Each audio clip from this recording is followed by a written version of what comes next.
তুমি এই ব্রেসলেটটা কিনতে পারো শালিনী। আমার মনে হয় এই অ্যান্টিক প্রপার্টির জন্য ৮০ লাখ টাকা যথেষ্ট কম। যারা নীলকে চিনত না তারা খুব অবাক হলো। নীলের এই প্রস্তাবে তারা নিজেদের মধ্যে বলাবলি করলো, দেখো দেখো, লোকটা কি শো অফ করছে।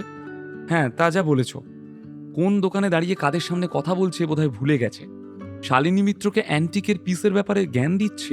বোঝো দুঃসাহস। নীলের কথা শুনে আদ্রিতা এবার নিজের ধৈর্য হারালো। নীল, তুমি এবার থামবে? কেন ভুলভাল কথা বলছো? আদ্রিতা নীলকে শাসন করলো, কারণ ও শালিনী মিত্রকে খুব ভালো করে চিনত।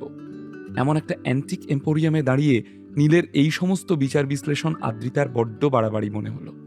কারণ শালিনী মিত্র বিদেশ থেকে অ্যান্টিক্সের ব্যাপারে পড়াশোনা করে এসেছে। তাই ওর জ্ঞানের কাছে আদ্রিতার মনে হলো নীল তো তুচ্ছ। আদ্রিতার এই কথাবার্তা শালিনীর কানে এলো। শালিনী অত্যন্ত আত্মবিশ্বাসের সঙ্গে বলল, নীলের এবিলিটির উপর আমি চোখ বন্ধ করে ভরসা করি। আমি খুব ভালো করে জানি নীল কখনোই ভুল করতে পারে না। শালিনী মিত্রর মুখে নীলের এইরূপ প্রশংসা শুনে আদ্রিতা তো হাঁ হয়ে গেল। ওদের বিয়ের ৩ বছর হয়ে গেল, এত বছরেও আদ্রিতা জানতে পারেনি অ্যান্টিক জিনিসপত্রের প্রতি নীলের গভীর নলেজ আছে। এই বাইরের মহিলা সেটা বলে দিল। যত দিন যাচ্ছে নীলের সম্পর্কে আদ্রিতার ধারণাগুলো ক্রমশ বদলে যাচ্ছে। মিত্র পরিবারের মিত্রা গোল্ড অ্যান্ড ডায়মন্ড কোম্পানির এই ব্যবসা বংশ পরম্পরায় চলছে। ওদের ধ্যান ধারণা আলাদা। ওরা নীলকে এত ভরসা করতে পারে দেখে আদ্রিতা মনে মনে ভাবল, এমন কি আছে নীলের মধ্যে যে এরাও ওকে এত প্রেজ করছে। নীল ব্রেসলেটটা ঘুরিয়ে ঘুরিয়ে সবাইকে দেখাতে লাগলো আর বলল, এই পিসটা যথেষ্ট পুরনো, আর অবশ্যই এটা দামি আর রেয়ার একটা অ্যান্টিক পিস। যদিও দেখে মনে হচ্ছে ছোট ছোট হিরে দিয়ে পাতলা একটা আস্তরণ তৈরি করা হয়েছে মাত্র, তবুও এটার একটা বিশেষত্ব আছে। যেমন মানুষের মধ্যে ২ ধরনের সত্তা আছে, নারী এবং পুরুষ, ঠিক তেমনই এই ব্রেসলেটটারও ২টো আলাদা পিস আছে। এটা সেই জোড়া ব্রেসলেটের একটা। রাজারাজরার আমলের কোনো অভিজ্ঞ কারিগর বানিয়েছিল এটাকে।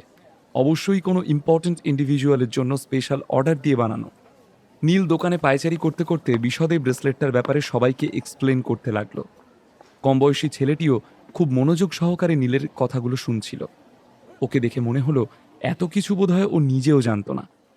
নীল বিশদে ব্যাখ্যা করতে থাকলো, এই ব্রেসলেটটার ২টো পেয়ারকে একসাথে দেখলেই আপনারা এর প্রকৃত সৌন্দর্যটা বুঝতে পারতেন। আর আমার মনে হয় এই জোড়া ব্রেসলেটের দাম কোটি টাকার কম নয়।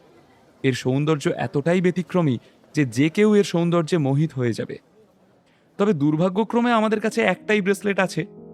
নীলের মুখে এতক্ষণ ডিটেইল এক্সপ্লেনেশন শুনে উপস্থিত অনেকেই নীলকে বাহবা দিয়ে উঠল। কয়েকজন জোরে জোরে হাততালি দিল, আর যারা নীলের ক্ষমতাকে খাটো করছিল তারা বোবা হয়ে রইল। আদ্রিতা এবার বুঝতে পারল শালিনী মিত্র কেন নীলকে এত ভরসা করে।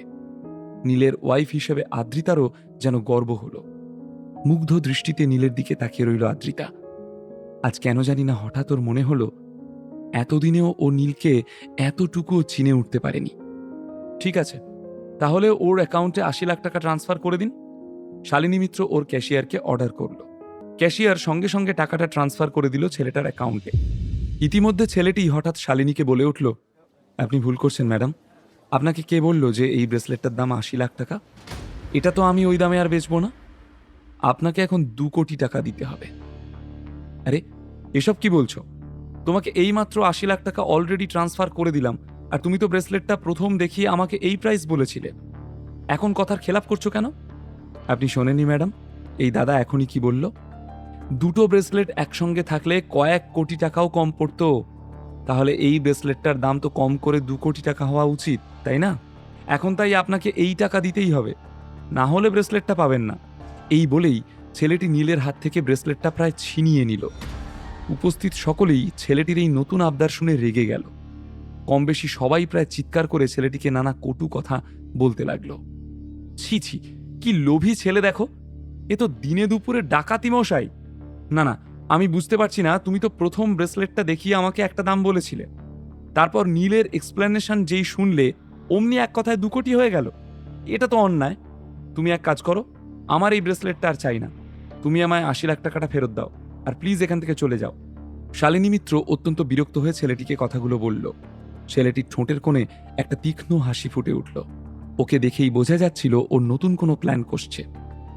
ঠান্ডা মাথায় ধীর স্থির হয়ে সে বলল, ম্যাডাম, আমি বিজনেস করার সময় একটা রুল সব সময় ফলো করি। কেউ টাকা দিয়ে দিলে সেই টাকা আমি তো ফেরত দিই না।